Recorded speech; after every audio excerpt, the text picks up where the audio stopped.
পারস্যের এক প্রভাবশালী সম্রাট ছেলের শিক্ষার জন্যে তিনি একজন শিক্ষক নিয়োগ করলেন। ছেলেটির বয়স তখন অনেক বেড়ে গেছে। একদিন শিক্ষক সম্রাটের ছেলেকে কাছে ডাকলেন। তারপর আকস্মাৎ বিনা কারণে বিনা দোষে সম্রাটের ছেলেকে ভীষণভাবে শাস্তি দিলেন।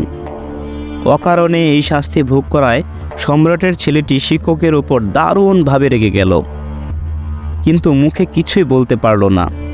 হাজার হোক, শিক্ষক তো। কিছুদিন যেতে না যেতেই পারস্যের সম্রাট রোগে ভুগে ইন্তেকাল করলেন। পিতার ইন্তেকালের পর পারস্যের সিংহাসনে নতুন সম্রাট হিসেবে সেই ছেলেটি বসল। সম্রাটের আসনে বসে এবার সে তার শিক্ষককে ডাকল। যথাসময়ে শিক্ষক দরবারে এসে হাজির হলেন। পারস্যের নতুন সম্রাট তার শিক্ষককে জিজ্ঞেস করলেন, আপনি অমুক দিন আমাকে বিনা দোষে বিনা কারণে শাস্তি দিয়েছিলেন কেন? সম্রাট অপলকে তাকিয়ে আছে শিক্ষকের দিকে। বলল, তাতে কি হয়েছে?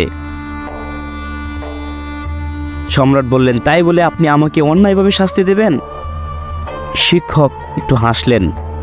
তার চোখে মুখে ভয়ের লেশ মাত্র নেই।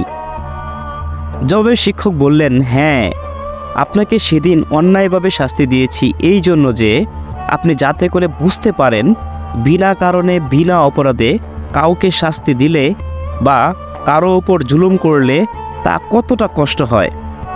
সেই কষ্টের স্বাদটা সেদিন আমি আপনাকে দিয়েছিলাম, যাতে করে আপনি বুঝতে পারেন মজলুমের কষ্টটা কত বড় যন্ত্রণাদায়ক।